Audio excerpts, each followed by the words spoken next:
What's up, everybody? I'm Private Hudson, and this is The Cat Lady. It is a psychological horror adventure game that was developed by Harvester Games and released in 2012. The Cat Lady is without a doubt one of the sickest and darkest games that I've ever played. You play as Susan Ashworth, a lonely, depressed, antisocial woman who has no family, no friends, and nothing good going for her. So one night she decides to commit suicide by consuming a shitload of sleeping pills in front of her favorite cat. What follows is a roller coaster of morbid surrealism. The intro is long and slow, and doesn't make any sense whatsoever. You walk around slowly in some weird forest, discovering dead bodies of yourself and finding keys to open locked doors. To be honest, I was pretty bored at the start, and it doesn't help that your character can only walk. There is no run button. The Cat Lady takes about an hour to pick up. Eventually, at the end of the first chapter, you come across a strange old woman who lives by herself in a house in this mysterious forest. She calls herself the Queen of Maggots and gives Susan immortality. Susan obviously sees this as a curse because all she wants is to die.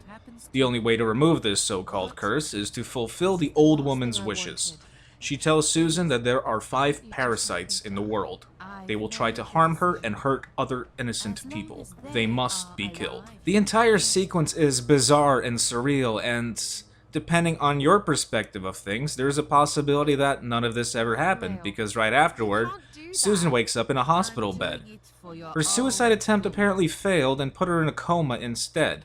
Was the entire first chapter a dream induced by the drugs and the coma? Or did Susan really die and was placed in purgatory until the old woman restored her to life? That is up to you to decide, and is one of the many wonderful things about the Cat Lady, because a lot of things are open to interpretation. There are many parts in the story where you'll be sitting there thinking, is Susan crazy? Is she hallucinating? Or is what she is seeing or experiencing actually real? Not only that, but the Queen of Maggots said that the parasites will pretend to be your friend. They will try to get close to you. So who do you trust? Or does the Queen of Maggots even exist? It's fucking brilliant. It's difficult to talk about the rest of the game because it is entirely story-driven and pretty much anything else I'll say will be spoilers. Let's just say that this game is completely sick. Now, I'm used to watching sick and morbid shit, and I thought that I've become desensitized to this sort of thing. This game is like the cannibal holocaust of video games. Not because of the gore, but because of the people you encounter and the sick subject matter. I felt bad for Susan the entire game, because the things she goes through are unbelievable. There is never a moment of peace and comfort in the Cat Lady. Some sick shit will happen at any second. The third chapter is particularly interesting, as you have to manage Susan's emotional state as she comes home to her apartment. This chapter was unique and contrasts heavily with the gameplay style of adventure games. I'm sure I'm not the only one who interacts with everything possible in an adventure game. However, here, interacting with some objects will upset Susan. There's a red bar that goes up whenever Susan gets upset, and a green one that goes up whenever she does something that makes her happy. The first thing she wants to do is take a shower, however, the electricity goes out. You have to go to her purse to get some money for the meter, but if you play adventure games like I do and inspect the papers lying around next to her purse, she'll get upset because those are unpaid bills that she doesn't have any money for. Personally, I feel that the chances of the player filling up the green meter on their first playthrough are very low. I think that the developers intentionally made it so that Susan has a nervous breakdown, because only after playing through this chapter do you realize what actions you must avoid in order to get the other ending for the chapter. The Cat Lady is an excellent game. The story is extremely well written and handles the subject matter very well. As someone who has been unsuccessfully fighting depression for about 4 years now, this game hits close to home. I've never been suicidal, I've never thought about it, and I'm completely against it, so that aspect of the game does not relate to me, but the other things do. The ending was very powerful and moving, and to be honest, I kinda did want to cry, but my girlfriend was sitting right next to me. We played through this together, so I kind of had to man up, you know? The graphic style is unique, mostly grayscale with limited use of other colors. The music is good and is well written and timed to the game's intense moments. The voice acting is excellent, however the quality of it is not that great. It sounds like it was recorded at a low bitrate with a cheap microphone. Some minor characters didn't use a pop filter, and I think that all the voice actors recorded this in their home instead of a professional studio. Not only that, but the mixing is off in Chapter 2. Some of the characters are louder or lower than the others, and some can be barely heard above the music. But from my experience, this only happened in the second chapter. The Cat Lady does have some other issues. There is no widescreen support, it only runs in 4:3 at 800 by 600 resolution. With that said, it can be upscaled with anti-aliasing, so the end result still looks good. It also runs at a locked 40 frames per second. There is no mouse support either, it's keyboard only. WASD or the arrow keys move Susan around, and the spacebar is used to interact with things.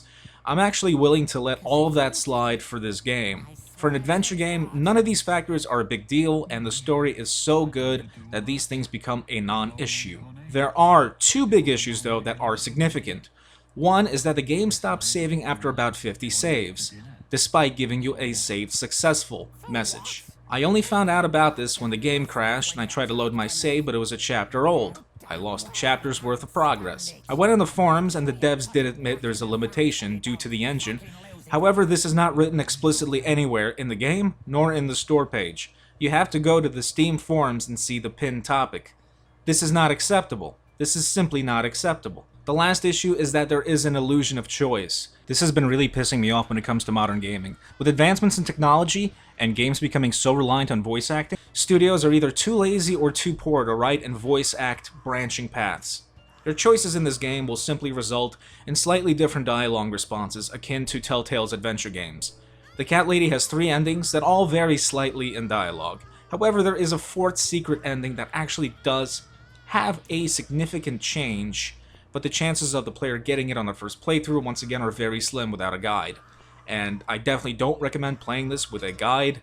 You have to play this blind without a guide, because the guide would just fucking spoil everything for you. You can finish the game and replay it with a guide to get the secret ending, or you can just watch it on YouTube like I did. The Cat Lady has few puzzles, and the ones that do exist are mostly rational, unlike other adventure games.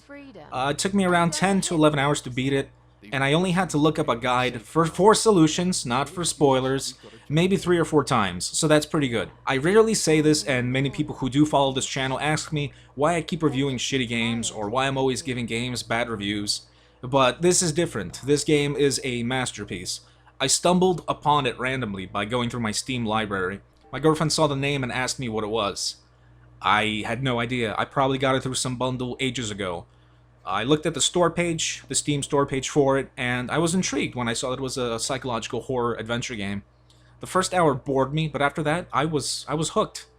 I played it with my girlfriend till the middle of the night, and we finished it when we woke up the following day. This game is a masterpiece. I'd really love to talk about the rest of the story, because it is extremely sick and shocking, but I won't.